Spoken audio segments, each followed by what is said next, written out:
17. 안드레이 공작에 이어 보리스가 나타샤에게로 다가와 춤을 청했고, 맨 처음 무도를 시작했던 그 무도가인 부간도 왔고, 그 밖에도 많은 젊은이들이 몰려왔다. 나타샤는 남아 도는 청을 소냐에게 넘겨주고 상기된 얼굴로 즐겁게 온 밤을 새워 계속 춤을 추었다. 그녀는 이날 무도회에서 다른 사람들의 주의를 끄는 것을 전혀 알지도 못했고 주의하지도 않았다. 황제가 프랑스 공사와 오랫동안 이야기하고 있었던 것도, 어느 귀부인에게 유달리 부드러운 어조로 말을 걸었던 것도, 어느 대공이 한 일도, 엘렌이 굉장한 평판을 받아 어느 사람의 특별한 주의를 받은 것도 나타샤는 전혀 알아채지 못했을 뿐만 아니라 황제마저도 눈에 띄지 않았으며, 황제가 돌아간 것도 무도회가 그 뒤 더 한층 활기를 띠었으므로 그때에야 비로소 알았을 정도였다. 야식 전의 흥겨운 꽃띠용의 하나를 안드레이 공작은 다시 나타샤와 주었다. 그는 그녀에게 그들이 처음으로 오토라드 노예의 가로수길에서 만났던 일과 달밤에 그녀가 잠을 이루지 못하고 있는 것을 뜻하지 않게 엿들었던 일들을 이야기했다. 나타샤는 그것을 듣자 얼굴을 빨갛게 붉혔다. 그리고 안드레이 공작이 부지 중에 엿들었던 그때의 자기 감정 속에 무엇인가 부끄러운 것이 있었던 것처럼 변명을 하려고 했다.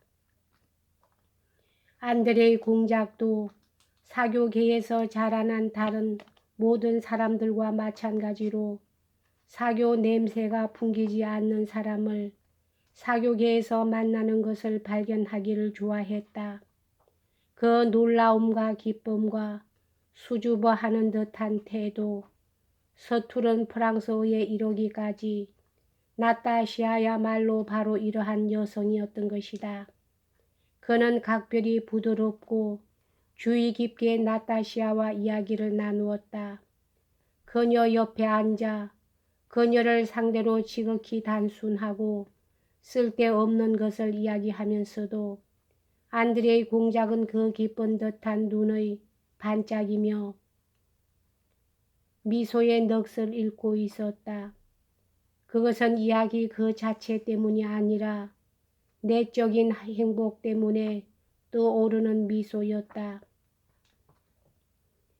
다른 사람이 나타샤에게 춤을 청하여 그녀가 미소를 머금으면서 일어나 홀 안을 춤추며 돌아갈 때 안드레이 공작은 특히 그녀의 수줍어하는 듯한 우아한 아름다움을 넋을 잃고 바라보는 것이었다.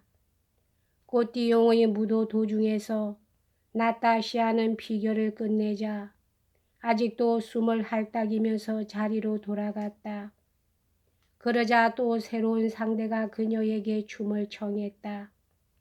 그녀는 지쳐서 헐떡이고 있었으므로 거절할까 생각하는 모양이었으나 곧 다시금 상대의 어깨 위에 손을 얹고 안드레이 공작에게 쌩긋 웃어 보였다. 난 정말 당신 곁에 앉아서 조금 쉬었으면 얼마나 좋을까요? 지쳐버렸거든요. 그렇지만 보시다시피 모두가 나에게 춤을 청해 주시니까 나는 그게 기뻐요. 나는 정말 행복해요. 그러니까 누구나 모두 좋아요. 나도 당신도 이러한 것은 모두 알고 있으니까요. 그리고 이 미소는 더욱더 많은 것을 이야기하고 있었다. 상대방이 손을 놓아주자 그녀는 피결을 추기 위해 두 부인을 부르러 호를 질러 달려갔다. 그녀가 먼저 자기의 사촌 언니 쪽으로 갔다가 다른 부인한테로 가면 내 아내가 될 정거다. 나타샤를 바라보면서 안드레이 공작은 정말 느닷없이 자기 자신에게 말했다. 그녀는 먼저 소냐에게로 다가갔다. 참 시시한 생각이 머리에 다 떠오르는군 하고 안드레이 공작은 생각했다. 그러나 오직 하나 틀림없는 것은 저 아가씨는 저렇게 귀엽고 저렇게도 개성이 있으니까 사교계에서 한 달도 채 춤추기 전에 시집을 가버린다는 것이었다. 이런 사회에서는 참으로 보기 드문 여자다.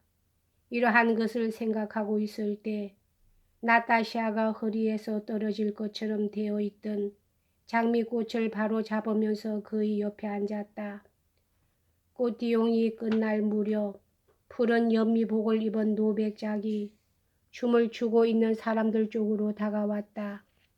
그는 안드레이 공작을 자택으로 초대하고 나서 딸에게 재미있느냐고 물었다. 나타샤는 대답하지 않고 다만 방긋 웃었을 뿐이었다. 그 미소는 마치 어찌 그런 것을 다 물을 필요가 있으세요 하고 나무라는 것처럼 보였다. 이처럼 재미있은 적은 여태까지 한 번도 없었어요 하고 그녀는 말했다. 그리고 그 마른 두 팔이 아버지를 껴안으려고 재빨리 올라갔다가 곧 다시 내려온 것을 안드레이 공작은 보았다. 지금 그녀와 같은 행복의 절정에 서 있다면 누구든지 잠옷 선량하고 훌륭한 사람이 되어 악인이 불행이니 슬픔이 있다는 것이 도저히 믿어지지 않을 것이다. 피에르는 이 무도회에서 처음으로 사교계에서 아내가 차지하고 있는 지위 때문에 모욕을 당한 것 같은 기분을 느꼈다.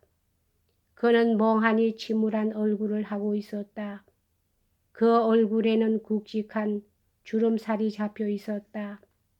그는 창가에 서서 안경 너머로 특히 누구를 주목하는 것도 아니게 바라보고 있었다. 나타시아는 야식 자리로 향하는 도중 그의 옆을 지나갔다. 피에로의 어두운 불행한 것 같은 얼굴은 그녀를 놀라게 했다. 그녀는 그 앞에 발을 멈추었다. 그녀는 그를 도와주고 남아 도는 자기의 행복을 나누어 주고 싶었다. 정말 재미있어요, 백작 하고 그녀는 말했다. 그렇지 않으세요? 피에르는 자기에게 한 말이 무슨 말인지 이해가 되지 않는 듯 멍청이 미소 지었다. 글쎄요, 나도 무척 유쾌합니다 하고 그는 말했다. 대체 저 사람들은 무엇이 불만스러운 것일까 하고 나타시아는 생각했다. 더욱이 이 베주호프 같은 훌륭한 사람이 나타시아의 눈에는 이 무도회에 나와 있는 사람들이 모두 한결같이 착하고 사랑스러운 훌륭한 인간들로 서로 사랑하고 있는 것처럼 생각되었다. 아무도 남을 모욕한다든가 하는 일은 있을 수도 없고 따라서 모두 행복하지 않으면 안 된다고 생각되는 것이었다. 여기까지 하겠습니다.